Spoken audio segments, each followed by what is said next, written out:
Mr. and Mrs. Twit off to buy guns. "I'll wipe that silly laugh off your beaks," Mr. Twit screamed at the birds.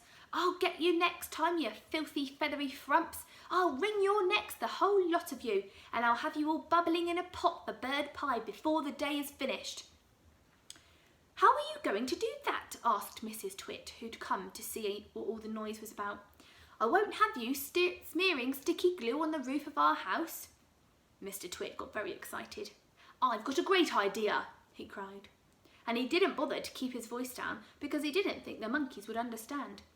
"Let's go into town and we'll both buy a gun each," he shouted. "How's that?" "Brilliant," cried Mrs. Twit, grinning, showing her long, yellowy teeth. "We can buy those big shotguns that spray out 50 bullets with each bang." "Exactly," said Mr. Twit. "Lock up the house whilst I go and make sure the monkeys are safely shut away."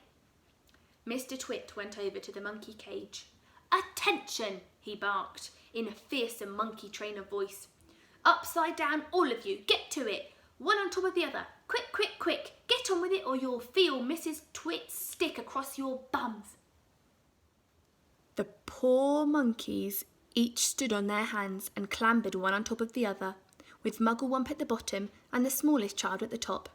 "Now stay there until we come back," Mr. Twit ordered. "Don't you dare move. We return in 2 hours' time, and I will expect you to find all in exactly the same position as you are now. Do you understand?"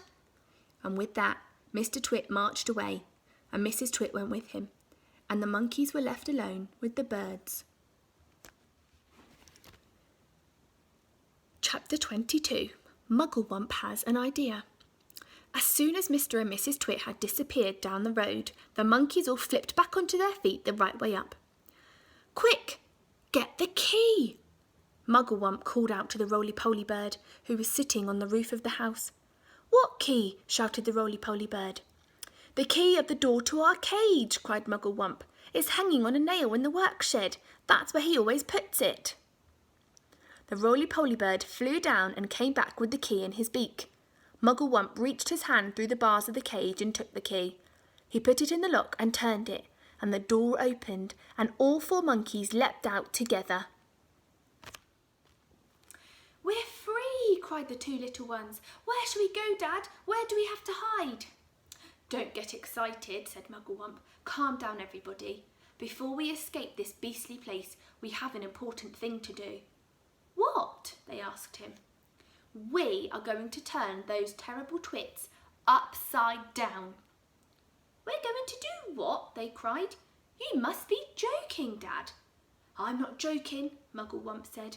"We're going to turn both Mr. and Mrs. Twit upside down with their legs in the air." "Don't be ridiculous," said Roly-Poly Bird. "How can we possibly turn those 2 maggoty old monsters upside down?" We can, cried Mugglewump.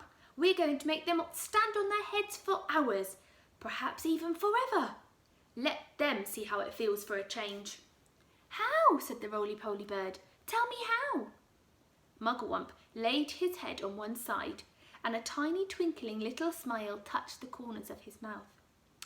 "Now and again," he said, "not very often, but I have a brilliant idea, and this is one of them. Follow me, my friends, follow me." He scampered off towards the house, and the 3 other monkeys and the Roly-Poly Bird went with him. "Buckets and paintbrushes," cried Mugglewump. "That's what we need next. There's plenty in the work-shed. Hurry up, everyone. Go and get a bucket and a paintbrush." Inside Mr. Twit's work-shed, there was an enormous barrel of hug-tight sticky glue, the stuff that he used for catching the birds. "Fill up your buckets," Mugglewump ordered. "We are now going into the big house." Mrs. Twit had hidden the key to the front door under the mat, and Mugglewump had seen her doing it. It was so easy for them to get in. In they went, all 4 monkeys, with their buckets of sticky glue, and then came the Roly-Poly Bird flying in after them, with a bucket in his beak and a brush in his claw. Chapter 23. The Great Glue Painting begins. "This is the living room," announced Mugglewump. "The grand and glorious living room where those two fearful, frumptuous freaks eat their bird pie every week." "Please don't mention bird pie ever again," said the roly-poly bird. "It gives me the shudders." "We mustn't waste any time," cried Mugglewump. "Hurry up, hurry! Now the first thing is this. I want everyone to paint sticky glue all over the ceiling. Cover it, smear it in every corner." "All over the ceiling?" they cried. "Why the ceiling?" "Never mind," shouted Mugglewump. "Just do as you're told." "How do we get up there? We can't reach," they asked. "Monkeys can reach everywhere," shouted Mugglewump. He was in a frenzy of excitement now, and waving his paintbrush and bucket and leaping all over the room. Come on, jump on the table, stand on the chairs, hop on each other's shoulders. The roly-poly bird can do it flying. Come on, don't stand there gaping, we have to hurry. Those terrible Twits will be back any moment, and this time they'll have guns with them. Come on, get on with it, get on with it. And so the great glue painting of the ceiling began. All the other birds who had been sitting on the roof flew in to help, carrying paintbrushes in their claws and beaks. There were buzzards and magpies and rooks and ravens and many more. And everyone was splashing away like mad, and with so many helpers the job was soon finished. Chapter 24. Chapter 24. The carpet goes on the ceiling. "What now?" they all said, looking at Mugglewump. "Ha ha!" cried Mugglewump. "Now it's time for the fun. Now for the greatest trick of all time. Are you ready?" "We're ready," cried the monkeys. "We're ready," cried the birds. "Pull out the carpet," shouted Mugglewump. "Pull out the huge carpet from under the furniture and stick it to the ceiling." "On the ceiling?" cried one of the monkeys. "That's impossible, Dad." "I'll stick you onto the ceiling if you don't shut up," cried Mugglewump. "He's crazy," they cried. "He's dotty, he's nutty, he's wacky," cried the roly-poly bird. "Poor old Mugglewump has gone off his wump at last."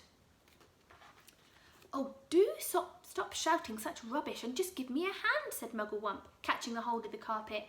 "Come on, pull, you nitwits, pull." The carpet was enormous. It covered the entire floor from wall to wall, and it had a red and gold pattern on it.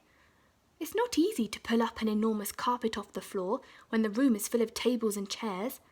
"Pull!" yelled Mugglewump. "Pull, pull, pull!" He was like a demon, hopping around the room and telling everyone what to do. But you couldn't blame him. After months and months of standing on his head with his family, he couldn't wait for the time when the terrible Twits would be doing the same thing. At least that's what he hoped. With the monkeys and the birds all pulling and puffing, the carpet was dragged off the floor and finally hoisted up to the ceiling, and there it stuck. And all at once the whole ceiling of the living room was carpeted in red and gold. Chapter 25. The furniture goes up. "Now the table, the big table," shouted Mugglewump. "Turn each table leg upside down and put a dollop of sticky glue on the bottom of each leg. Then we can stick that to the ceiling too." Hoisting the huge table upside down on the ceiling was not an easy job, but they managed it in the end. "Do you think it will stay there?" they cried. "Is this glue strong enough to hold it up?" "It's the strongest glue in the whole world," Mugglewump replied. "It's the special bird-catching, bird-killing glue for smearing on the trees." "Oh, please," said the roly-poly bird, "I've asked you not to mention that subject before. How would you like it if monkey pie was made and all your friends had been boiled up and I carried on talking about it?" "Oh, sorry, I do beg your pardon," said Mugglewump. "I'm just so excited I hardly know what I'm saying." "Now the chairs, let's do the chairs. All the chairs must be stuck upside down to the ceiling and in their right places. Oh, hurry up, everyone. Any moment now, the two filthy freaks are going to come rushing in with their guns."